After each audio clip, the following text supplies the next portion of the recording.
Hello, this is Beth Dixon, and I work in the math lab at Walter State Community College, and we are going to go over the Math 0030 final exam review. So let's jump right in to our work. Our first problem is asking us to find the perimeter of each geometric figure.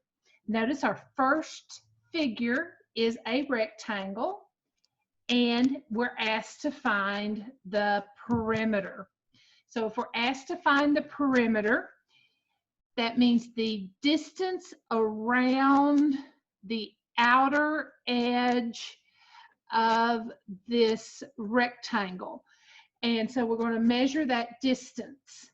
Now, I could have drawn that as easily on the outside or the inside, but technically it should be on the outside edge. I drew it on the inside so you could see it. I could have drawn it on the outside so you could see it. I could have drawn it on the inside if it would have showed up better, but I drew it on the inside so you could see that I'm going to measure that distance. In a rectangle, we have 5 centimeters on this side, and because it's a rectangle, that automatically tells us that it is 5 centimeters on the opposite side. If there are 8 centimeters at the distance at the bottom, that automatically tells us that there are 8 centimeters at the top. And remember that for a rectangle, the perimeter is equal to 2 widths plus 2 lengths. And that's the formula for the perimeter of a rectangle. And you should know that. We can also find it with or without that, because if we think about it and we added up the sides, it would give us the same answer. But 2 widths, so that would be 2 of the widths, which are 5 centimeters, plus 2 lengths, which are the 8 centimeters, would give us 10 plus 16, or 26 centimeters. Again, we could have just done it by adding up the 4 sides, 5 plus 8 plus 5 plus 8, and that also would equal 26 centimeters. So the perimeter of this first geometric figure is 26 centimeters. For the square in the second part, remember that a square, all 4 sides are the same length. So not only is this opposite side 7 inches, so are these 2 sides to the left and to the right. That gives us 7 inches, and all 4 sides are 7 inches. So in this one, because it's the perimeter and we want to measure the distance on the outer edge of this figure, then that gives us that the distance is 7 plus 7 plus 7 plus 7, which would be equal to 4 times 7, which would be 28 centimeters. Okay, now let's look at number 2. Number 2 asks us to complete the table. And it wants us to write any of our fractions in simplified form. That means to reduce our fractions. And here we're going back to the beginning of the semester where we changed our percents to decimals, our percents to fractions, our fractions to percents, our fractions to decimals, and our decimals to percent and fractions. In this case, I may do it a little different than what your instructor did at the time. If you can do these problems and do them well, it doesn't matter how you do them as long as you get the correct answer. But for me, and the way that I explain these, I always do a percent to a decimal, a fraction to a decimal, and then the decimal to a percent and a percent to a decimal. In other words, very rarely do I go from a percent to a fraction. I take those through the decimal form. The reason why I do that is so that I get the decimal form, because the decimal form is used often when using the calculator, as well as in using calculations that we may use by hand in doing problems. In addition to this, it helps me keep straight and keeps the explanations just a little bit more simplified than what you may see. So when we start this problem, the first thing I want to do is to write the 74% over here for us to work with, so that you can see exactly what I'm going to do. And then, as you look at 74%, remember where the decimal falls in a problem that doesn't appear to have a decimal. If it doesn't show a decimal, that decimal falls at the end of the numbers. It doesn't fall in beginning, it doesn't fall in between the numbers, because that would change the value of a number. But if I put a decimal here at the end, that number is still 74. If I write 0.74, that's not equal to 74. If I write 7.4, that's not equal to 74. But 74 decimal is equal to 74. So that's why we can put it at the end of the number and not change the value of that number. Then we also remember that as we're going from percent to a decimal, we move the decimal to the left 2 places. So we go 1, 2, and the decimal moves back 2 places. So that then becomes, as a decimal, 0.74. And so that you can see that decimal better, I'm going to put the leading 0. This is also because all nurses and medical staff, medical majors, will use those leading zeros. Your calculator will not use those leading zeros, and most mathematicians get lazy and leave off those leading zeros. Science and most medical fields will use that leading 0 to help emphasize the difference between knowing that it's 0.74 and where that decimal is located. Now let's change that decimal into a fraction. To change it into a fraction, I'm first going to draw my fraction bar. And then I'm going to put the numbers, no matter what they are, without a decimal on the top. Then I'm going to look at how many places follow the decimal. So there's the decimal. What follows it? What comes after that decimal?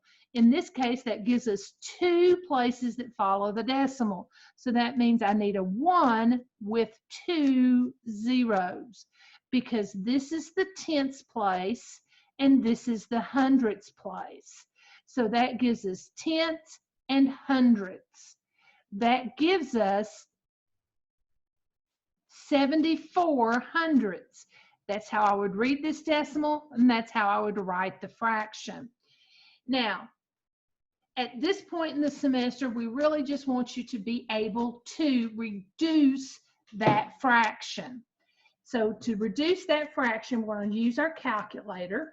We could divide that fraction and reduce that fraction by dividing both the 74 and the 100 by 2.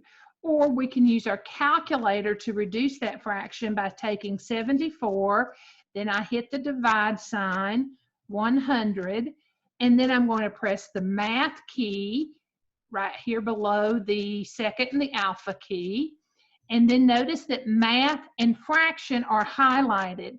That means I can choose 1 for fraction or enter because it's already selected, and that will convert the 74 over 100 into a reduced fraction.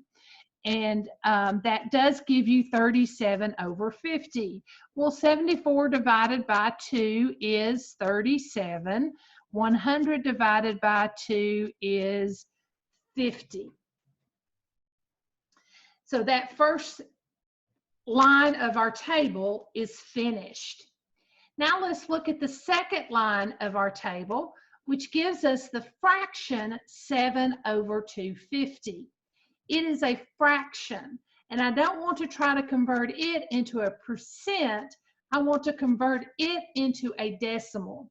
And I'm not going to use long division to do this. I'm going to do it by changing it to a decimal using the calculator. So I'm going to press 7, divide 250, and then just press enter. I'll scoot my calculator up here so you can see every key I hit. Notice that that gives me 0.028, and I'm going to put that leading 0 in front. The leading 0 here is optional, but this 0 is not. There is a difference if I left that out, so that 0 is required. So I have 0.028, and this time I'm not converting a percent to a decimal, but a decimal to percent. So I'm going to move to the right to convert. So to convert that, I'm going to take the decimal that's here and move 1, 2 places. And when I do that, that then gives me 2.8%. That 0 holds a place and counts as 1, then 2, and the decimal ends up between the 2 and the 8. So that gives me 2.8%. As a decimal is 0.028, and as the fraction, which it gave, was 7.28. Notice again that on the calculator, I typed 7 divided by 250. The top number gets written first. So you always write your fractions in the calculator from top to bottom. The next line gives us the decimal 0.04. To change this into a percent, we again go back to a decimal to a percent. So we'll move, we're going decimal to percent. I pointed to the wrong one, but we're going decimal to percent. So we'll again move 2 places to the right, which gives us 4%.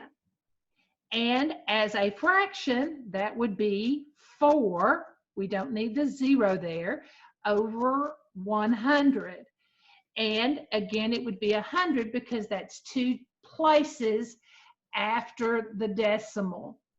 Then we can reduce that using the calculator, or we can do that by hand. 4 goes into itself 1 time, 4 goes into 100. I know this because in 100 or $1, there are 24 quarters or 25.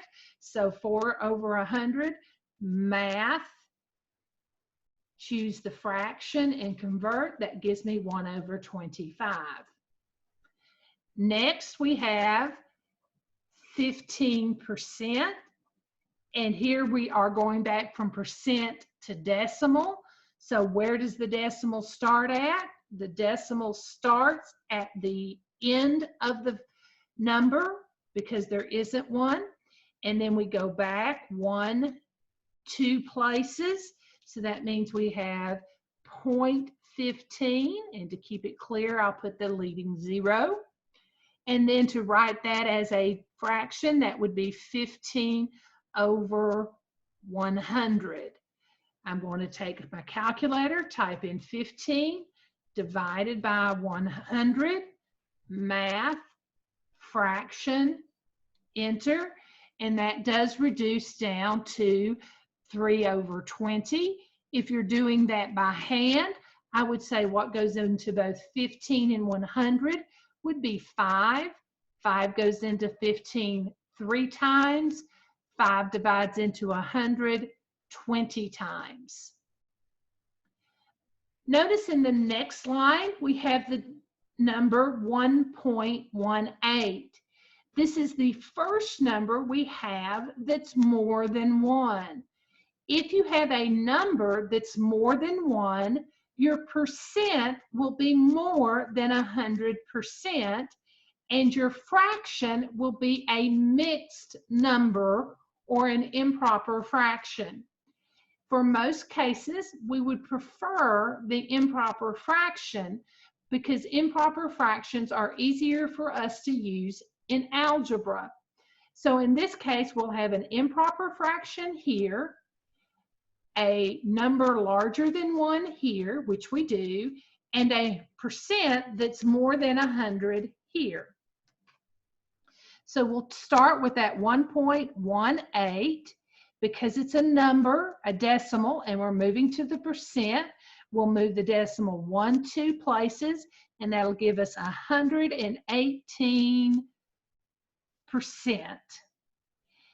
Then to convert this to a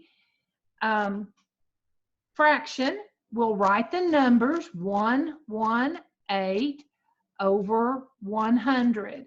Now I could divide this by 2, or I can take my calculator, 118 divided by 100, math fraction, and that will give me 59 over 50.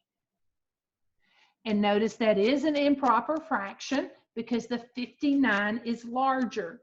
You could do a mixed number and make it 1 9/50, but we're not looking for that. The the improper fraction is a much better and easier handled answer. In the last one, we have 3/16 as in the last one in the table, we have 3/16. So we want to convert it to a decimal first. Again, notice that we always go from the decimal and a fraction to the decimal, and from the decimal to the percent, and the percent to the decimal. It just makes life a lot easier. So if we have 3/16, we're going to go 3 divided by 16. That gives me 0.1875. And I'll again put that leading 0 there, 0.1875. It's real easy to see the decimal that way. And from that decimal, because we're going from the decimal to the percent, I'll move 1, 2 places so that the decimal falls 18.75%. And that is a stray mark, so ignore that. So it's 18.75%. And that completes problem number 2. Next, we have Mary just got a promotion, which includes a 6% pay raise. So she gets a pay raise. If her old salary was $28,000, so there's one number. There's another number. Find her new salary. So notice I could underline some key words. We really don't care that Mary got a promotion. We just want to know that she got a pay raise. Here was her old salary. That's her old. And we want to find her new salary. So think about it. She made $28,000. She gets a pay raise. My answer should be larger than $28,000. You know that just by thinking through the problem. So when you get an answer, if it's not larger than the 28,000, you know you've not done it correctly. And again, I do my word problems just slightly different than what your teacher may do. So if you get a different answer, or if you get the same answer but in a different method, that's okay. If you do not get the correct answer, then you may want to look at doing it the way that I do it. And the way that I do it is I use proportions. I think about it as the percent over 100 equals the part over the whole. Now, when I look at that, the part can be the raise, the cut, the discount, the tax, the proportion, the new part. That's the smaller part. The whole is the total, the original, the first amount, and that's the big part. Lots of times, if the whole is of the whole, and it's like what percent of the whole, of the total. So in this case, if we think about it, she gets a 6% of her old salary is her raise. So the whole in this case would be her old salary. So that would be the 28,000. And then the percentage, which normally I do first, I kind of got sidetracked there, but normally I look for the percent first because it's the easiest to find. It has the percent sign. And if it's missing, it's still the easiest to find because you know you don't have a percent sign. In this case, that's 6. So you write 6 over 100, and we're looking for that new part, that raise, so it would be X. And then you just cross multiply like you do your proportions. You would go 100x equals, you would multiply these two, and then you're going to multiply these two. So that would be 6 times 28,000. And 6 times 28,000 is 168,000. Then to solve that equation, we divide by 100, and X equals, divide that by 100, and that gives me 1680. But remember, the first thing I said after we read this problem is we're looking for her new salary. Her new salary should be more than 28,000. 1680 is not more than 28,000. So is this her salary? No. This is her raise. This is how much more money she gets than what she was getting. So to find her new salary, we add 28,000 plus $1,680. So we add 28,000 to that, and we get a new salary of 29,680, and that becomes our new salary. And I'm going to put a $sign there. And I hope that makes sense. Okay, next is a radio costs $72 and the headphones cost $34. What is the total price for purchasing these items if the sales tax rate is 7.5%? Well, the first thing you want to do is to take 72 plus 34 and add those together. Now, I just added those together because I've done this problem earlier in an earlier attempt to get this recorded, and I knew that the answer was 106. I can also say 2 plus 4 is 6, and 7 plus 3 is 10, and get 106. So the first thing you do if you buy a radio and a headphone, you go up the cash register to the cash register. The lady rings it up. She rings up $72. She rings up $34. That rings up to 106. The next thing that pops up is the sales tax on this. In wherever county, state that in this particular purchase was made, the sales tax is 7.5%. So we need to figure out how much sales tax is going to be added to this $106.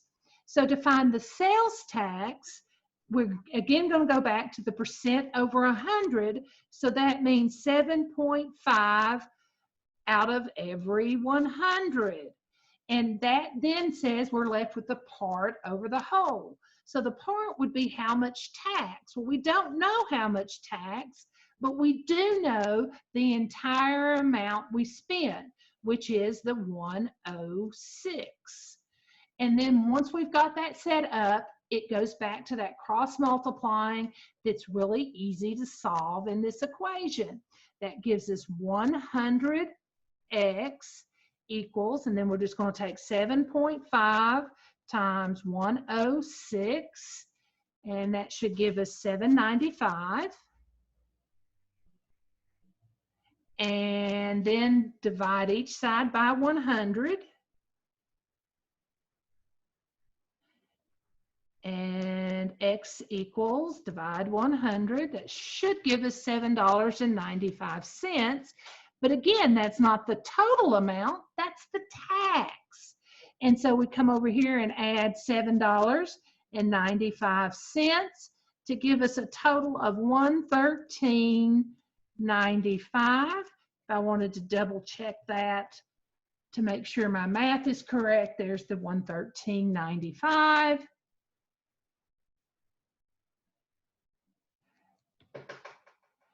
And that's the total that I would pay for the radio and headset plus the tax.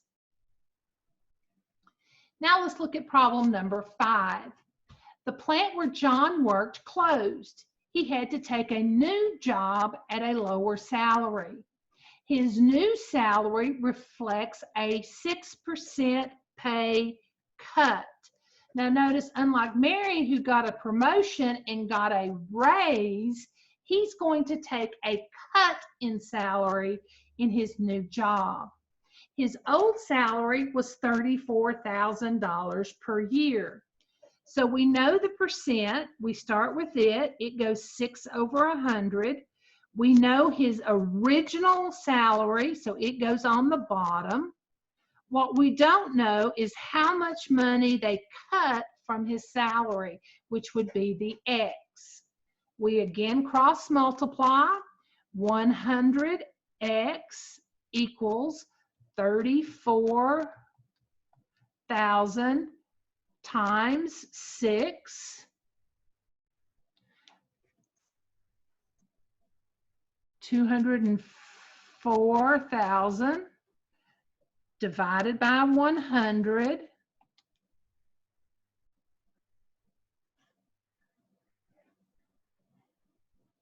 Now, this does not mean his new salary is $2,040.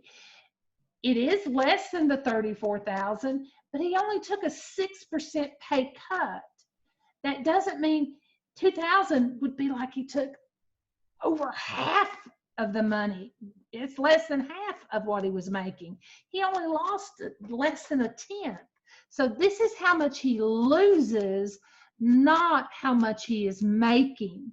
So we take the 34,000 and we subtract the 2,040 from that. So 34,000 minus 2,040 should give us $31,960. So he took a pay cut, but his new salary is $31,960, and that is the reasonable answer for this one. Okay, let's look at the last problem on this page, which is a $290 painting is on sale at 20% off. Find the sales price. The percent off is 20, so we'll start with 20 over 100. The $290 would be the original cost. And we're looking for not the new price, although that's what we want to put as our answer, is the sales price. In this case, we're talking about finding how much is a discount, because the 20% is the discounted amount. How much are we going to subtract off from what is on sale? So we'll cross multiply.